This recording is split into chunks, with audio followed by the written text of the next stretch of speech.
Welcome back to the Dat Chat podcast, episode 9, Monday night here in beautiful Bay St. Louis, Mississippi, at the Balcony Sports Lounge upstairs at 200 North Beach Restaurant. We went through an incredible rainstorm to get here, but we have endeavored, and we are here. I am your host, Jeff Duncan, alongside Josh Katzenstein and Clyde Verdun. Guys, good to see you all safe and sound here. It's a beautiful view, as always, of the harbor, just outside of the windows of the balcony here at the Balcony Sports Lounge. And I got to tell you, I was white-knuckling it over here today, but I made it. I was going about 80, but I made it. It was pretty treacherous driving conditions. It was raining the entire time I was on that Slidell Causeway. Saw a couple accidents, but made it out alive. Now that I know you were driving 80, I assume that you're to blame for some of those accidents that were happening. Cause, not at all. Look, I like to drive fast. I don't know if many people know this, but I am. My guilty pleasure is the Fast and Furious franchise. Oh, nice. God, we're not getting into that. No, we should definitely get into that. You want to talk about Fast 5? Watch a little Fast 5 the other night. Anyways, this was not the time or the place to drive like a maniac. No, it was pretty intense out there, and we made it safe and sound. And once again, we get over here. Your blood pressure drops. Beautiful view. Great food and drink here at the Balcony Sports Lounge. And a little bit later tonight, we'll have Monday Night Football kicking off. Green Bay Packers and the San Francisco 49ers. And that'll be a game that I'm sure a lot of Saints fans will want to pay attention to because it could have some effect on the NFC playoff race down the line. But let's kick it off right away and just get into some Saints talk because we didn't get a chance to. At this time a week ago, we were all in the Superdome getting ready for the Saints game against the Washington Redskins, and it was a huge game, a lot of anticipation, a lot of expectation for that game, and, of course, Drew Brees' quest to become the NFL passing king, and it lived up to all the expectations. I thought Drew Brees' moment there with a 62-yard touchdown pass was one of the great moments in Saints history. Just an incredible lightning strike of a touchdown pass. And he had an epic performance, one of the best performances of his career, with so much pressure and so much expectation on him. What did you think, Josh? We're a week removed from that now, of that night and that performance by Brees. I mean, it was incredible. It was one of the best games of his career. I think it was like his third highest passer rating in his career, his highest completion percentage in a game. I mean, clearly he was ready for this moment, and I think you could sort of tell that it was like a weight was lifted after he finally broke the record because you see him, greets his family and, Gail Benson, and then he goes up to Sean Payton. He's like, let's go win the game, because that was the whole thing all week, and I know we talked about it, when I was out here 2 weeks ago. Nobody wanted to talk about the record in the week leading up. They were all just like, yeah, we're focused on the game, blah, blah, blah. And, I mean, that is just some, ridiculous narrative that guys have to say. But at the same time, I mean, it rings true because something like that could easily be a distraction, but I think the Saints proved that it wasn't, and Drew Brees certainly did because, I mean, they absolutely dominated Washington in that game, and Brees was a big reason why, and he sort of continued this MVP caliber campaign that he's been on so far. Yeah, Washington's not that bad a team, and I think we saw that yesterday against Carolina. Right, and they dominated the Redskins. I mean, they really were never in that game. Do we have a comment at all or opinion on the cheesy little placard that Drew Brees had for the record? That seemed a little I think between mimeographed copy that you or I would between the thicker card stock, the way that it was printed, the white gloves, and no human hands will touch this ball again, even though that's not true because you have to have human hands to hold the ball. You're just wearing gloves, so that's not how that works. Hands. I mean, it's one of those things. I mean, it doesn't matter. I mean, the fact of the matter is that ball is going to a case with his uniform, as we saw the next day, literally encased in the Hall of Fame. I mean, the biggest thing about that night isn't about what placards or whatever. It's the fact that it's like we talked about on Thursday. I mean, it's not about what happens in that moment. It's about the talk that happens after it, about where Drew Brees, how we feel like he ends up getting lost in the shuffle with. When it comes to conversation as if where does he stand among elite quarterbacks of all time, of his era, whatever. I mean, that's where I think that really kind of shoos all the rest of that stuff out of there. I mean, obviously they were ready for the moment to happen. I don't think they were probably ready for it to happen so quickly before the end of the second quarter. I think if anything, I felt like, all right, Washington's going to get the ball. They're going to clear out the clock. We have 15 minutes to like really build up for it. The third quarter will happen. The Saints get the ball, and then immediately he'll break the record pretty quickly. But, I mean, the way that it happened, you probably couldn't have beat it. It was the best way to happen. Yeah, a guy reached out to me on Twitter today and said he was in the bathroom when it happened. Bad luck, right? Terrible for him. Bad timing. It's unfortunate. Of all things, you go to that game and you miss the moment of the night. But overall, I thought the Saints continued to improve. They look like they're a team that's getting better as the season goes on. Well, hold on. That guy made a huge mistake. I mean, they were flashing on the screen how far away he was from the record. True. What, he needed 35 yards when that drive began? Like, what are you doing going to the bathroom? Come on. I don't know. You got to hold it or go earlier. It was clear early in that game that the Saints' offense was just going to dominate, and I don't know that anyone expected it to happen on the first play of that drive, but certainly I think we all thought it was going to happen on that drive. The play right before that was kind of strange. The Saints got called for running into the punter, and I still don't know why Jay Gruden declined the penalty. He was getting 5 free yards. No, because he would. I think he would have had to re-kick. So maybe he didn't expect his punter to hit a better kick. I don't know. Only thing I could think of is maybe the punter was injured because he did get. I think it was David Onyemata, right? Ran into him. Yeah. That was the only. I don't know why you wouldn't take 5 yards of field position unless that punt wasn't necessarily a great punt. It was just a weird night all around. Washington was totally out of it. They never looked like they had a chance in that game, and the emotions. I think the energy the Saints had just kind of overwhelmed them.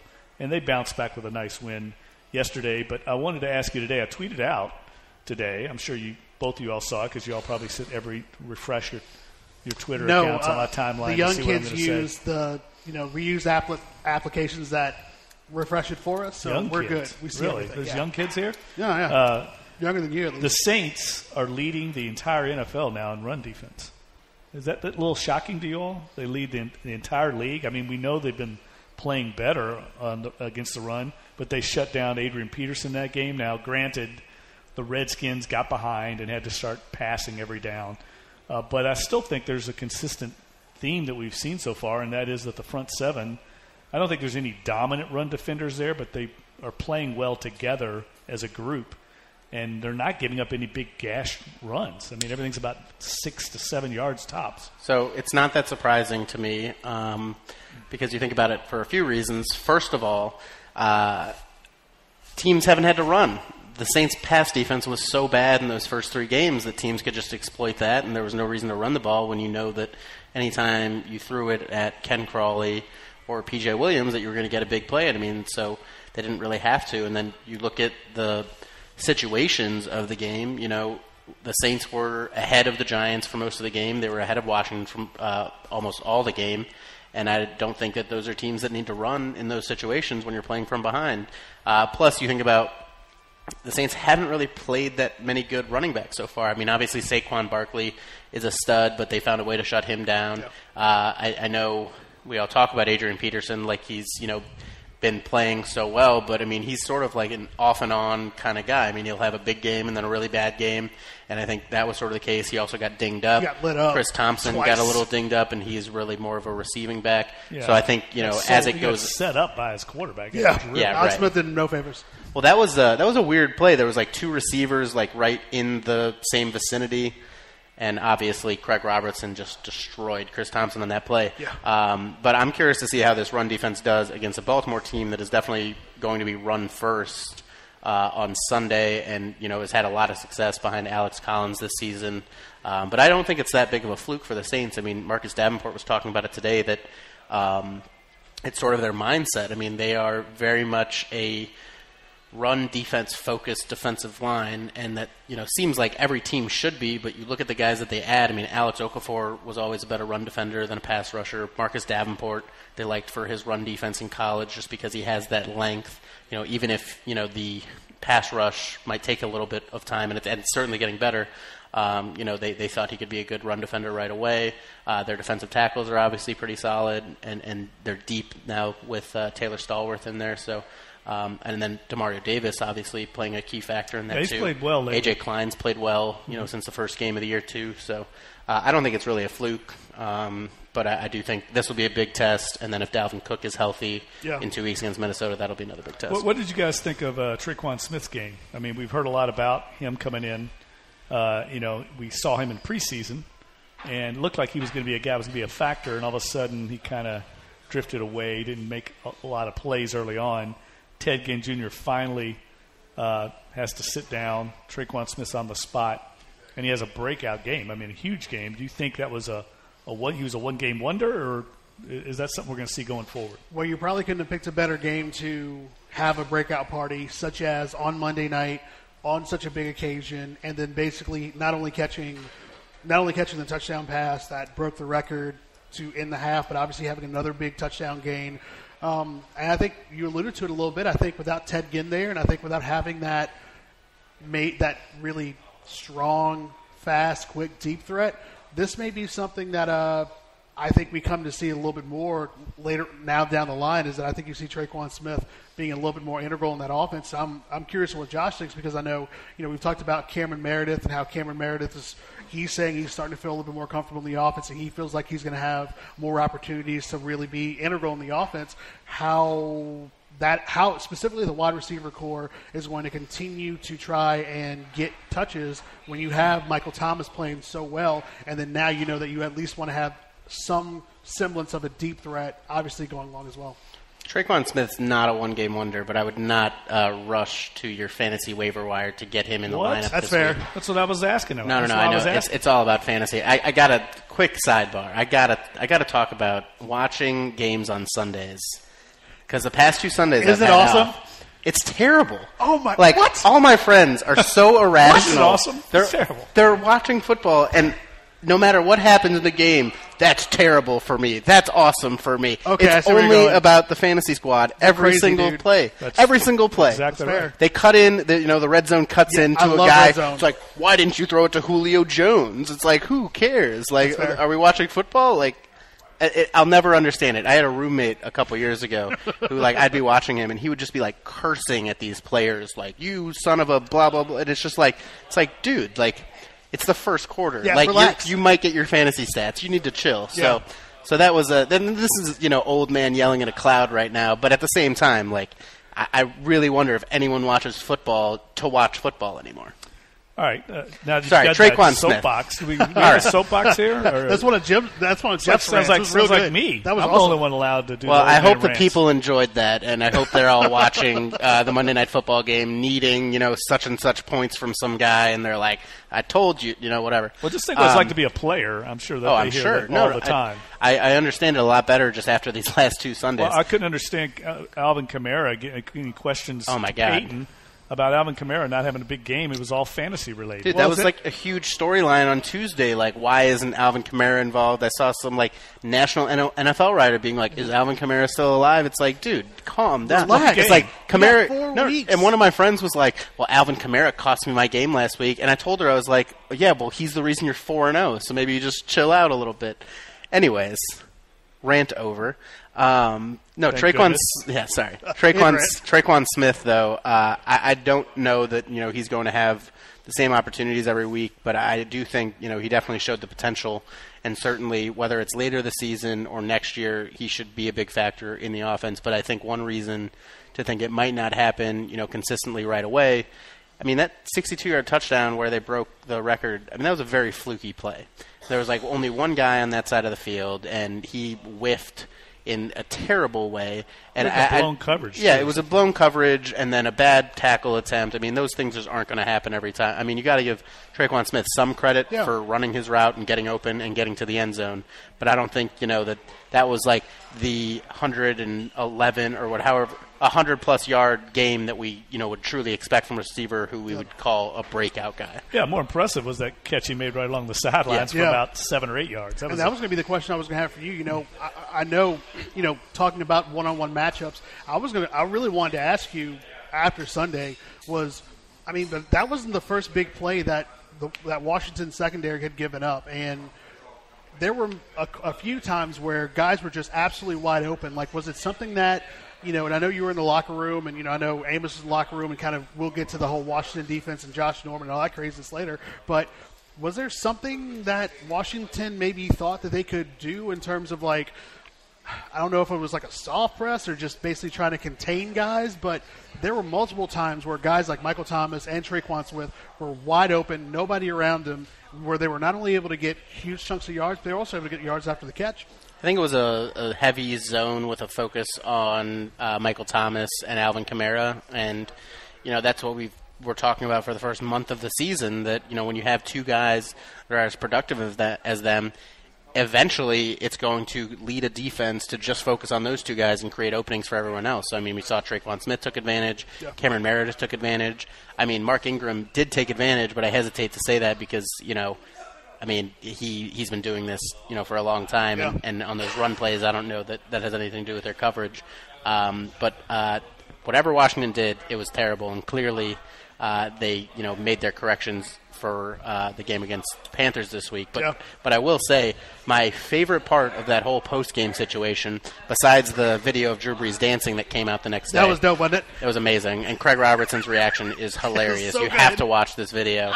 It's like 10 seconds. Brees dances for like 5, but he's in rhythm. He did a much better job. It's not the best dance, but he was in rhythm. He was on beat. Thought he was He's on used point. to it now, I'm sure. But to me, the highlight, and I told Craig Robertson this today, was watching his reaction because he's like mimicking him, and he's just like trying to hold in his laughter. It was hilarious. But I asked a few players today, and they were all really impressed with Brees. Yeah, busting out the move. But my favorite part was what Peyton said. He said that the Saints looked like the team coming off the bye, and he was absolutely right. Washington did not look ready for that game at all. They were clearly using, whatever they'd already put on tape, and the Saints were totally ready for it. Okay, now one question I got today, I want to ask both of you all about this. The emergence of Traquan Smith, does that make Ted Ginn expendable? Could they trade Ted Ginn? Who's going to want him? I don't know. It's a question. He's a veteran guy. He can return kicks and punts. Not that well, but he can. I don't know. It's a question I get. I don't think that they could trade him because I think even with Traquan Smith's emergence, I think Ted Ginn has more value to the Saints than to other teams. It's not like there's a dearth of wide receiver talent out there. Plenty of teams have depth at wide receiver, and Ted Ginn, I think, with the way the Saints operate their offense, needing that consistent deep threat, he's going to need to be on the field when he's healthy, and I think the Saints certainly trust him right now more than they trust Traquan Smith. All right, while we're shooting down trade rumors, another one that's cropped up this past week, Patrick Peterson, former LSU star, seems expendable to the Arizona Cardinals, who are in full-blown transition mode. They're probably rebuilding. He's got a huge contract. We all know the Saints have all kinds of cornerback issues. What's the possibility of that happening? I see it as pretty remote because, one, he's got a huge contract. Two, the Saints don't have a whole lot of draft capital to trade. They've traded away all of it for different reasons. And I would think that's what Arizona's going to want first and foremost. And 3, Steve Keim shot down the report saying that there was no truth to it. And 4, Jason LaCanfora is wrong about a lot of stuff. So 5, no chance. Sorry, Saints fans. Sorry, LSU fans. Don't get your hopes up. I'm sorry. I've just been getting tweets about this. Like, why don't we? It's like, what are you going to trade? Yeah. What do you have? You don't have anything. Ted Ginn. Ted Ginn in a second-round pick. And then just take Thursday and Friday off for the draft next year. I'm down. Anything that gets me to see more Jazz Fest, I'm into. All right, Saints. Saints, you know what? I'm sorry. Do what I just said, and it'll be great. Did he start his career in Arizona? Yeah, he's been there this whole time. No, Ted Ginn. Oh, no, he started in Miami. But he played in Arizona. He went to Arizona, yeah. Okay, so we've shot down both those trade rumors. Last thing I want to talk Saints is Marcus Davenport. We've talked about him earlier. Looks like the light bulb's starting to come on for him. I think he's starting to get more comfortable. The game's slowing down, as they say.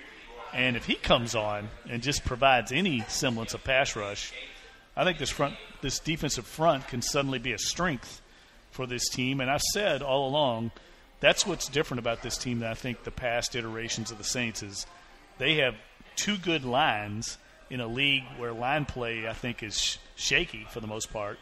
And then you have the brilliance of Brees in the offense. That goes without saying. But if you have good offensive and defensive lines, that can carry you a long way. Yeah, I think the big thing for Marcus Davenport is that his production last week against Washington mostly came against Trent Williams, who's one of the top left tackles in the league. So I think, we saw Davenport, when he was on the field for training camp, was struggling a lot going against Teron Armstead. But I think all of a sudden now you're seeing that those battles, even though he was losing them, helped prepare him for top-tier matchups in games.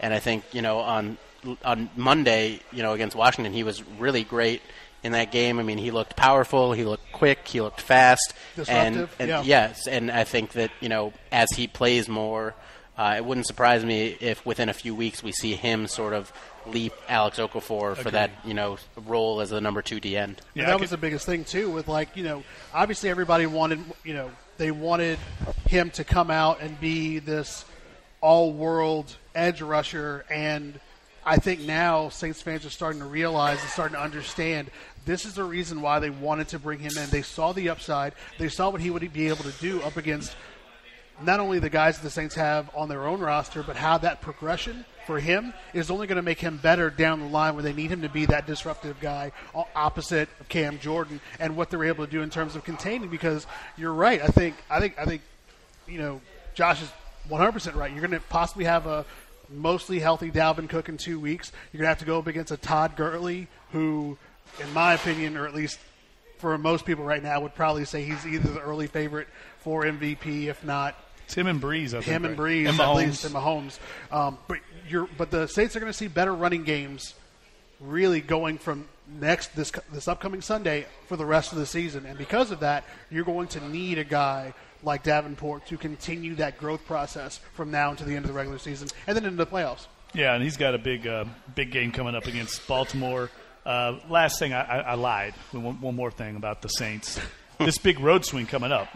Actually, it's a big swing in general. Baltimore on the road. The Saints traditionally have struggled against the Ravens, have not beaten them, I think, since 2002. They're 1-5 all time against the Ravens. Yes. I think 2002 is the last win. They've never won under Peyton, and Drew Brees has never beat the Ravens either. I was at the game in Baltimore. I believe Steve Gleason blocked a punt, and they blocked another punt in that game. I think they blocked 2 punts.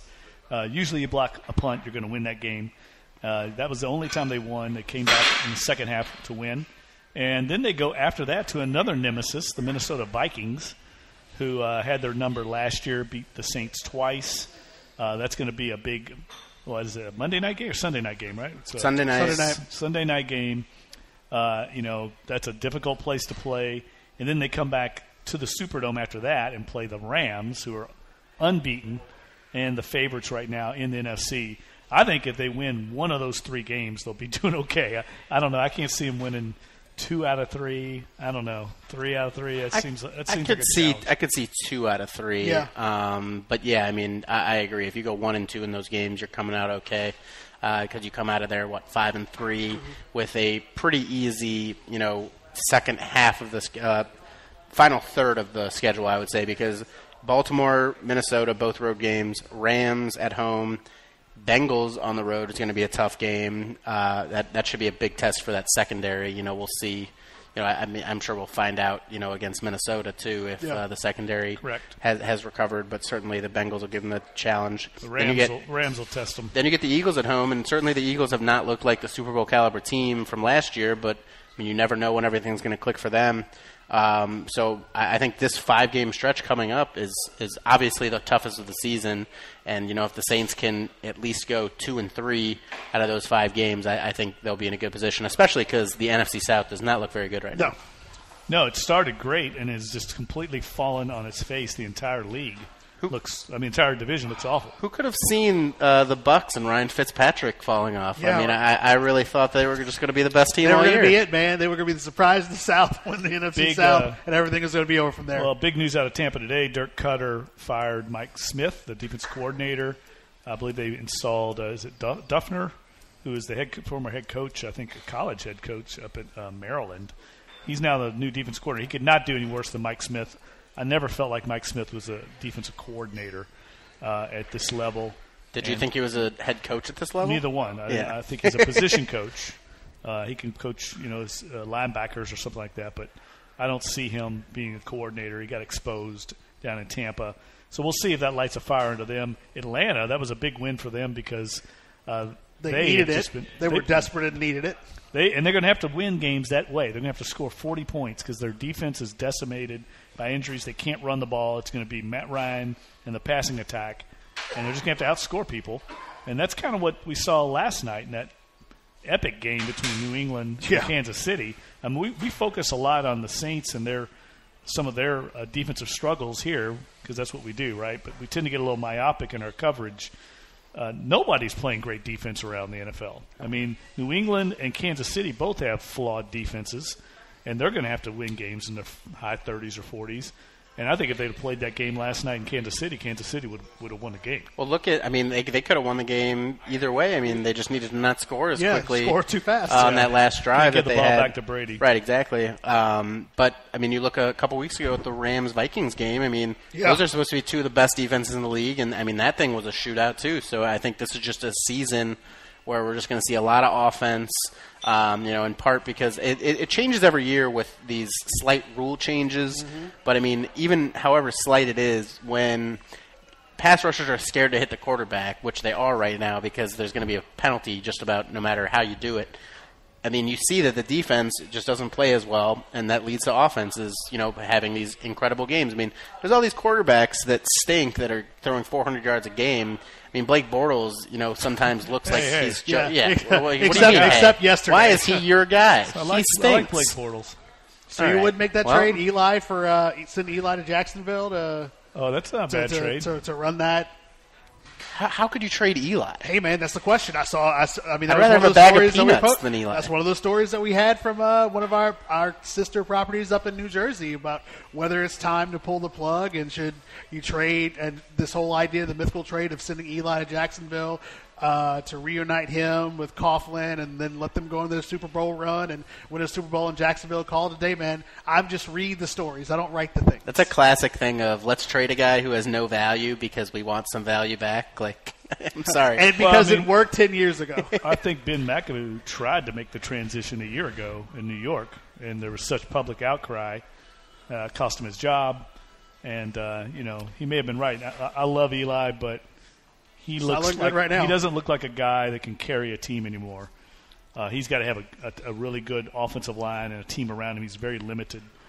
But if he does have a good offensive line, I think he can still be an effective quarterback. Well, you're trusting that team to OBJ right now.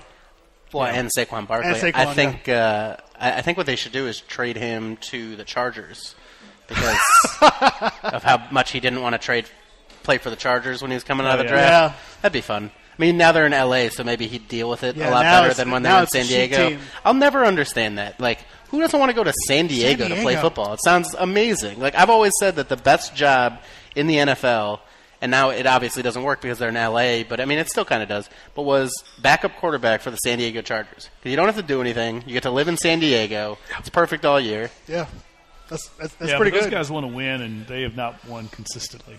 I don't know. They're 4-2 right now, and Philip Rivers looked pretty good yesterday. Yeah, so. We'll see. They haven't won in a long time. When's the last time they won anything? So I think that's the problem.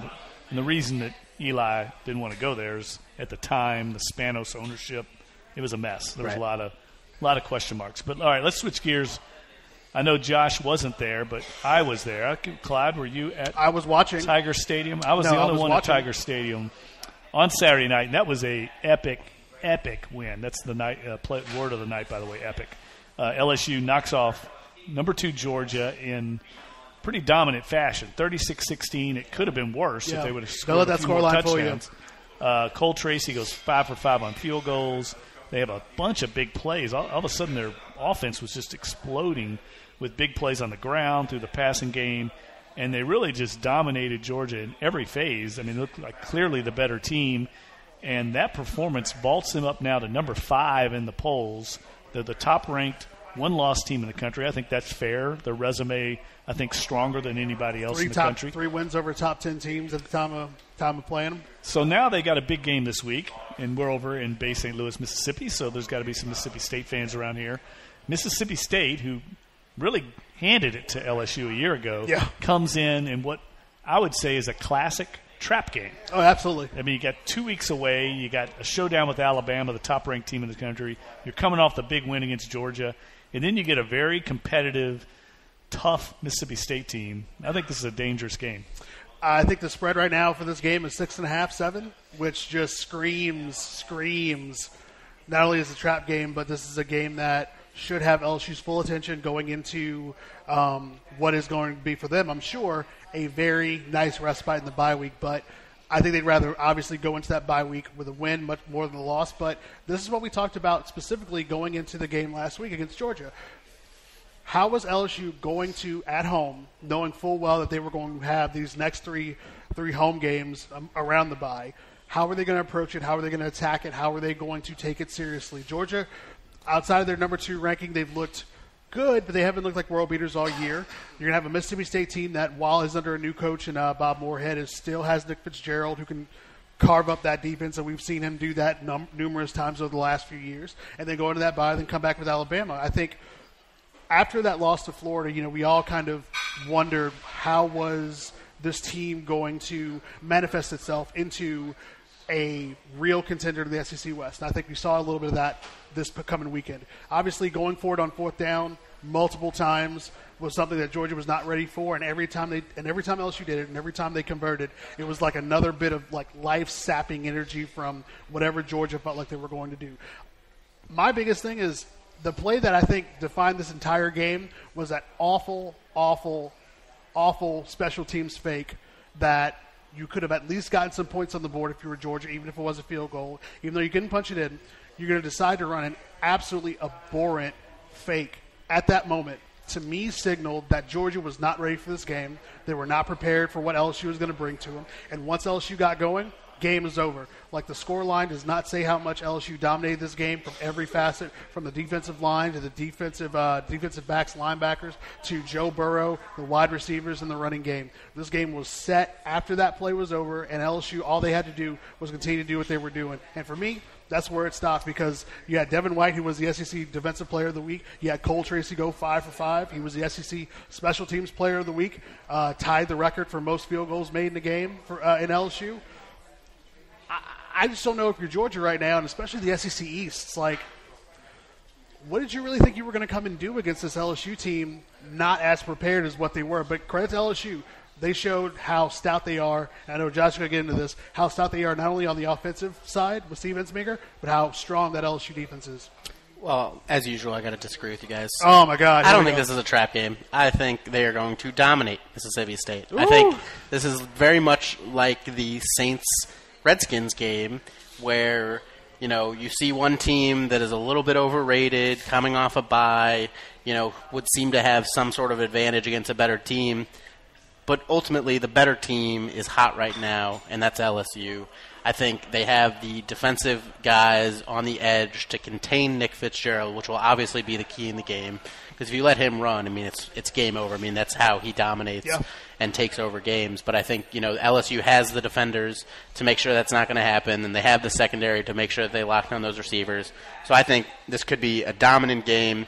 I don't think Mississippi State's that good. I think LSU is very good, and I think they need a big blowout win before they go up against Alabama.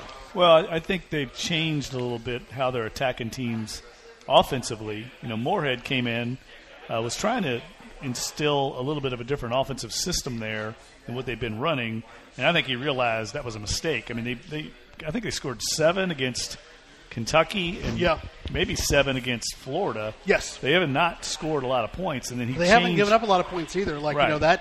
That game against Florida was very, literally if they get a score at the end, just even, take that, they'd have taken the lead because it was only 13-7 at that point. So, but offensively they're going to have to do more. Yeah. Obviously, defensively they got some dudes. They got Simmons and Montrez Sweat. Both of those guys are going to be high draft picks next year, so they can play defensively. I just don't know if they're going to be able to score. But what they did last week was they ran the ball. I think they ran for 350 yards. So I think that this is Moorhead deciding, hey, let's go back to what this team does best. Not put everything on Nick Fitzgerald and try and do all this read option stuff.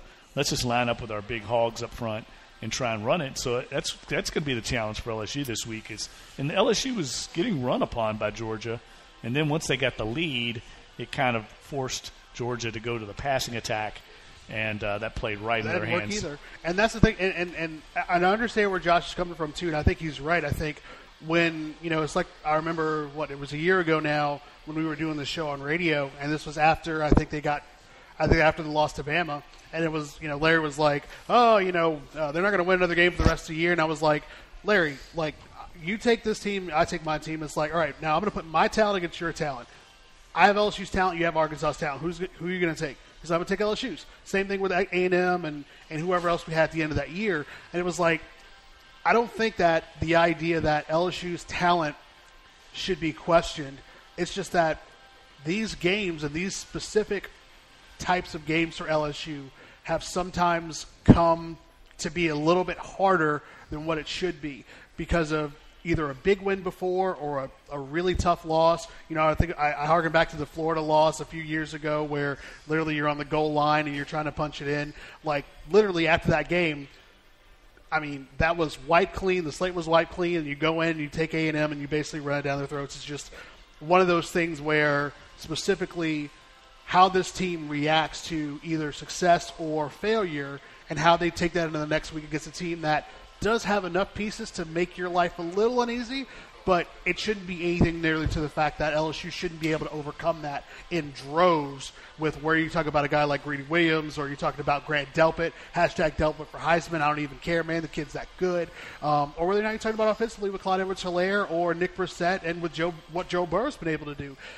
These games just have a tendency to be a lot closer than they should be, and whether it's not it's the rivalry or whatever it is, that I think is the question when you go into a game like this, knowing full well that like your bye is after this, and you have the opportunity to take this season by the horns going into that Bama game that, in my opinion, I think this LSU team, as presently constructed, is the closest this LSU team will come to beating Alabama in the last, 8-9 tries? I think this is the team that has the best chance of doing it. I agree with that. I think it's human nature to have a letdown after you play a big emotional game like that. It's. I don't think it's just something that's LSU prone to. Right, everybody. And that's a college game. Yeah, everybody, every pro level, everybody has those letdowns after games like that. I think the Saints could be a victim of that this week as well. But the SEC announced today that they are fining LSU $100,000 for party storming poopers. the field, and I can tell you, it was not storming's not the right verb to use. I mean, people got on the field. There was no storming. They were just kind of they overlapped the field. Yeah, they just kind of walked out there. I was out there. I mean, there were a few people running around. It was kind of crazy. There were a lot of people on the field. There was one guy I mentioned this before. There was one drunk kid, college kid, who's wearing a LSU Shaq jersey, laying on the field doing snow angels. Oh, I saw that. Yes, with his Go Cup, and he expertly did it. Didn't spill any of his drink. Incredible. And he was doing it for like 5 minutes, and it was having no effect on the snow. It's incredible. It was classic like LSU pandemonium. A lot of selfies with players. One guy told me he got his butt grabbed by a couple people. So I don't know what I mean. Hey, it was that kind of scene. It was that kind of appreciation. But it was fun to see it happen for LSU. I mean, they hadn't had a situation like that since 2014, and this was bigger because they beat Ole Miss in 2014. I know they were number 3 in the country. They were number 3 in the country. It was 10-7. It was kind of a boring game. This was just a beatdown in this game, and I think that Georgia team that they beat on Saturday is not going to lose very many more games this year. I just think LSU had their number. I agree with you, Clyde. I think the offensive and defensive staffs for LSU were much better prepared. I don't know what Georgia was doing in that game, but they looked like they thought they could just come in and walk over LSU. And I was telling Pete Thamel, who we had on the pod last week, earlier on Thursday, Pete came in as a national writer, and he kind of underestimated LSU. And so did I a little bit going into the year. But once you've seen this team play now, there's nothing fluky about them. I've had some fans reach out and say, the sun's going to come up on them. It's not going to happen. Their defense is too good. Their special teams are too good. And Joe Burrow's too good. I mean, Joe Burrow's not going to light it up for 400 yards. What he's going to do is what he did last week. He's not going to make mistakes. He's going to run it when they need it. He's kind of got a little, dare I say, breeze in him in that he dare you not say. How about that? How about that? In this regard, he gets them in and out of the right play. They don't make a lot of mistakes. So when you got that good defense, you got a smart game manager, and you got really good special teams, I think they're a legitimate team, a legitimate threat to make the college football playoff. And I agree with Clyde. I think they've got a shot against Alabama. Having said that, Alabama is the best Alabama team that they've maybe ever had because they got a superstar quarterback. They haven't had a quarterback like this. And this guy's going to win the Heisman Trophy. And you talk about somebody that doesn't make mistakes. Not only does he not make mistakes, he makes big plays. They look almost unbeatable, and they will be fired up for that game at Tiger Stadium. They'll come in, unlike Georgia, they'll have their A game because it's a big challenge for them. I think you could say that Tua has a little Drew Brees in him. I think you could say that Joe Burrow is like a guy who's maybe been in the same building as Drew Brees, not necessarily in the same room, but they've been in. Chase Daniel? They've been in the same zip code or I've something seen, like I've that. seen Chase Daniel in college. He was pretty good in college. Tua's going to be pretty good. An NFL quarterback. There's I was no there. doubt. Tua's going to be amazing. Years. I mean, Yeah. Joe Burrow is very good, and I think that in today's NFL, he could throw for 400 yards in a game. But certainly, I don't know that any comparison to Breeze. I'm talking is about fitting. I know getting exactly, it in I out know of the right what you're talking place. Snark NATO. But as you know, I like to give you a hard time, and one thing I will give you a hard time on. You were the club. You were rambling on over here as usual, but I must tell you, Who invited him to our podcast? you. Every week. He's a Monday co-host, man. That I won't be here. invitation will no longer be extended. I won't be here the next 2 Mondays, so I got to get my shots in now. Fair. So you said that Mississippi State this week, they got the run game going. It wasn't just Nick Fitzgerald. 349 rushing yards, 195 from Nick Fitzgerald. It's a one-man show at Mississippi State, and LSU, I think, will be able to contain Nick Fitzgerald. As for the storming the field, there's another guy there with 128 yards. Yeah. That's less than 195, which is a lot. Show. Well, yeah, because they were scared of Nick Fitzgerald, so they let the other guy run a little bit. Who is the now leader Johnson. among quarterbacks in rushing yards. That was a good pun. Carry-on Johnson. I've seen fantasy names. Carry on my wayward son. Oh, that's good. I don't like it so much, but it is smart, respect, clever, whatever. But no, I was going to say, you guys said storming the field wasn't fitting. I tried to Google, recent storming the field just for comparison's sake, and the term that I saw on Wikipedia was pitch invasion, which I think is perfect. I know everyone's soccer pitch, so they don't want to call a field a pitch in the United States, but pitch invasion sounds a lot cooler than storming the field. Yeah, it does. Yeah, it does. But I think that was ridiculous. I think LSU fans got to act like you've been there before. Amen. And I think part of it too they haven't been there before. That's the thing. Yeah, they have. They haven't. They hadn't beaten a team ranked as high as Georgia at home. I think if since you're 1997. I think if you're a ranked, that's like a long time. If you're a ranked team, you should not be allowed to storm the field. How about that? You should have to be at least like a 20-point underdog in football. Going out and having fun and winning a game. I mean, you're having enough fun by winning the game. You're having fun. If you ask the fans why they stormed the field, could they give you a really good reason? I mean, is there any kind of? I know why they stormed the field. They wanted to celebrate. Yeah, I didn't have to ask. Celebrate? Well, should we give the student section credit because they stayed the entire game, which is what you should do every game anyway? I mean, nobody asked that. I'm just exactly, saying but it's the same thing though. Like, because you see all these things about the student section. Which shout out to the student section. They stayed throughout the entire game. Well, let's get down on them though. That's what they're supposed to do. This talking out the side of your neck thing needs to end. That is juvenile, crass, and offensive.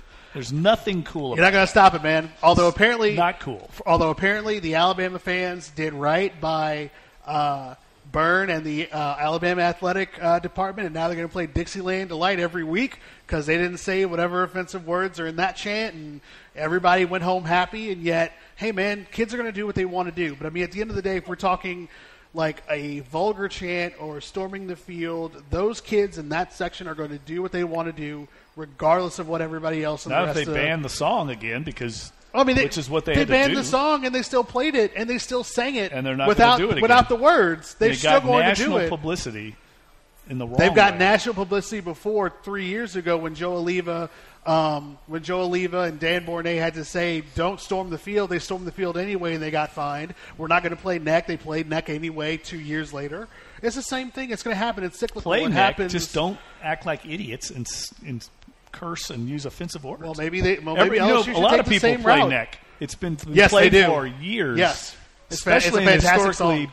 black colleges and universities. Yes. They've been playing it for well over a decade. It's Well, a they also great song. Well, they've also heard of Cameo too. Like Exactly. I'd love so many LSU fans have heard it's of Cameo. a great song to play at a football game, and the only school horn that section's ruins amazing. it is LSU. The only one. Amen. So they need to Not get everything over is all sunshine and roses. I'm going to make a quick point that it seems like nobody is making, and it's part of the reason why I don't think they should have stormed the field. It was a total beatdown. I mean, you storm the field when you make like a last-second play to win the game and a big upset. But Absolutely. I hesitate to say that it was a big upset because maybe Georgia's just overrated. And that's the point. Exactly. I mean, who had they played before coming in? South Carolina, who stinks.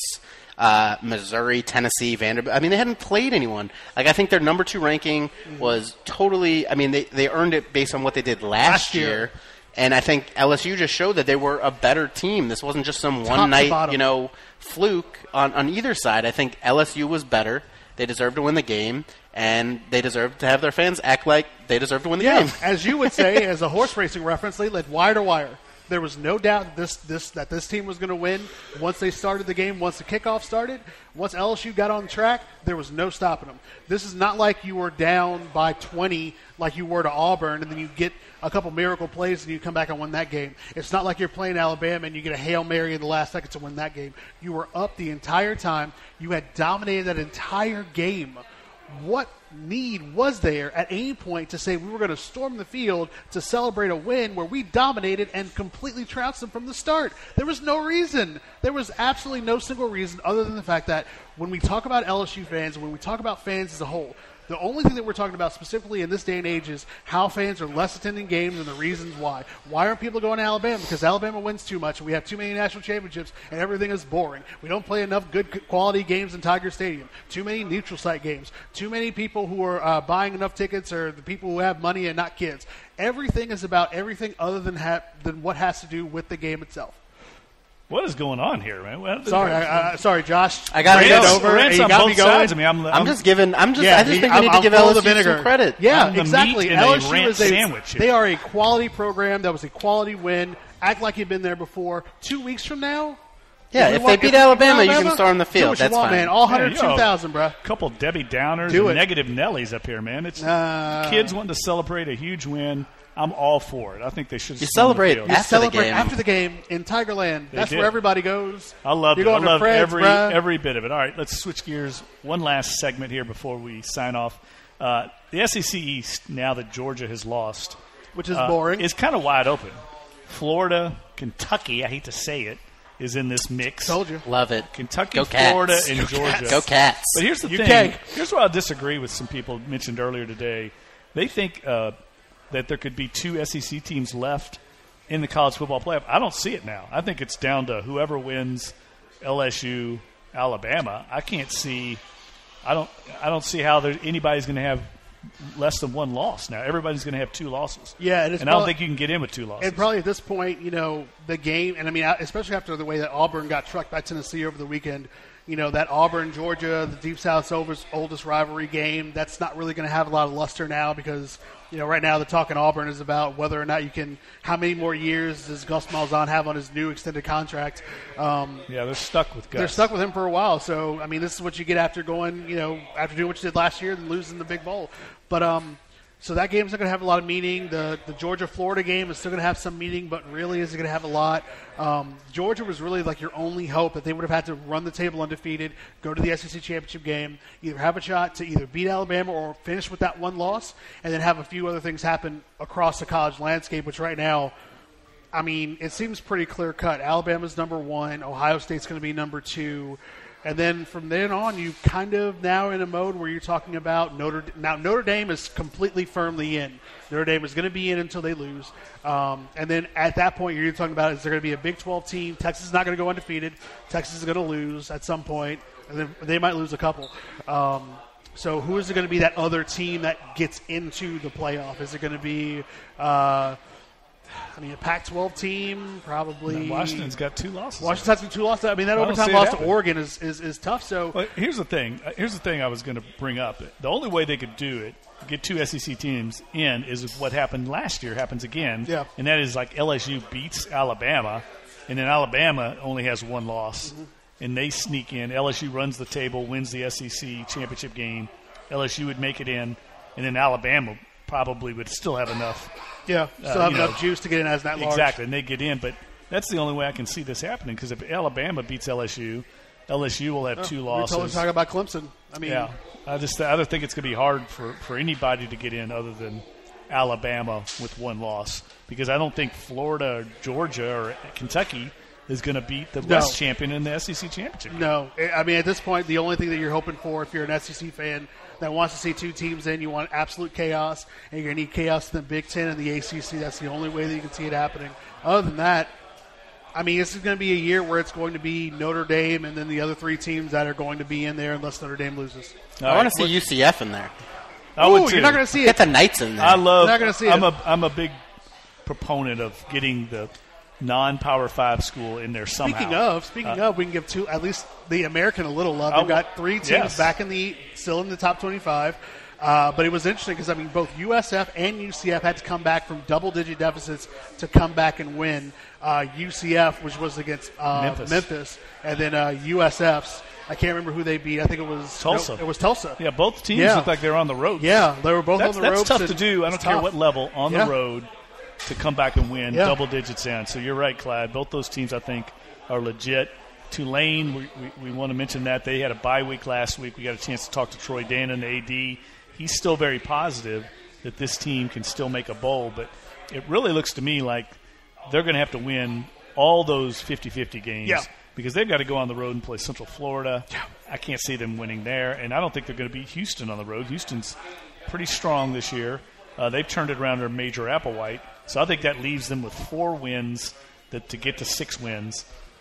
They've got to win this week. They play SMU at home, a revenge game from last year. And I think they will win this week. I really do. I think they'll put it together and get a win against SMU. I was going to ask you all about this because it came up in the press box over the weekend, the fact that the Saints have 5 SMU Mustangs on the roster.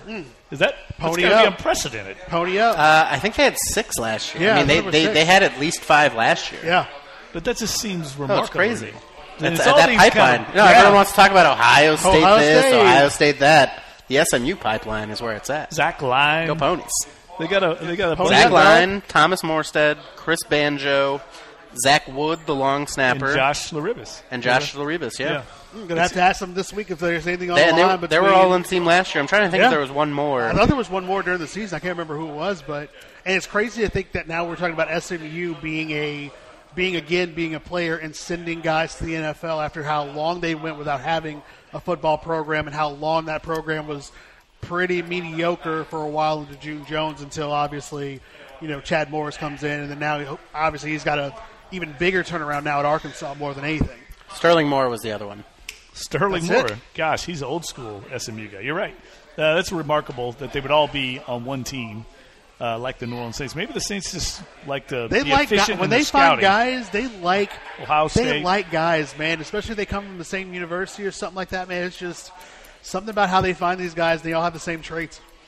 All right, well, look, let's wrap it up. This episode 9. I can't believe we're already 9 episodes in. Clyde, let everybody know where they can get this, by the way, because I always forget to do that at the end. It's okay. And I'm not going to forget this week. Where can they download it if they haven't had a chance to listen to it? You can first of all, we need you not only to find this podcast, but like it, give it 5 stars, subscribe, rate us, give us comments, all good comments, no bad comments. Keep that to yourself. Take that to Barstool, just whatever. From Josh. Only the bad just comments from Josh. But you can find us on iTunes, Apple iTunes, and the Apple Podcast Store. You can find us in Google Play. You can find us on Spreaker and the Spreaker app and Spreaker.com. You can find us on Spotify. You can find us on the iHeart app. And then you can find us on Stitcher. We are everywhere. We're all over the place. You can especially NOLA.com. Especially NOLA.com. Yes. Here at the Balcony Sports Lounge every Monday night at 6 o'clock. I was not here the last time because my flight got canceled, but I heard the show. Did really good. It was a good show. Went great, except for everybody really missed me. Not really. No one said that. No one said that. It was a yawning, hole in the podcast. So I won't be here the next 2 weeks, so I expect the turnout to be a lot better because everyone comes to see Jeff. Fair, absolutely. Yeah, you look at this packed house here as always. But seriously, no, come out of here. It's a great spot. They've done a great job of renovating this place. It's beautiful. Got great craft cocktails, great food. Chef Keith Beckton does a great job, and Jim and Catherine McPhail always in attendance, always entertaining their guests here. And I want to thank Jim and Catherine, as always, for inviting us out here into their lovely little abode. And also want to thank Michelle Tuggle for putting all the hard work into getting this thing ready. As always, Luke Augusta, our great engineer, makes us sound beautiful on the mic. And I always want to put in a shout-out to our great boss, Jennifer Evans Armstrong, who seemingly is tireless. I like how you say all three. Support. Like you have to say her entire name. You have to say her every time you say her name. It's not Jennifer Armstrong. It's Jennifer Evans Armstrong. You got to say the entire thing full out. Shout out Jennifer though. Real quick though, Jim McPhail is pointing out to me that my dog Fred, who was here at the last podcast, much more popular than I am, which totally understandable. I mean, that's understandable. I mean, your dog is dope. It's and I'm not. I get it. I get it, Clyde. Yeah. The bar is low to be more popular. It's a pretty low bar, but we're gonna get off the air here and get set up here, get some great food, some great drink, watch this Packers 49ers game here at the Balcony Sports Lounge, and we'll be back on Monday, 6 o'clock. Come on out. Great view, great food, great drinks, and incredible environment to watch sports. So signing off. Thank you for listening. We'll be back next week on the Dat Chat podcast at the Balcony Sports Lounge.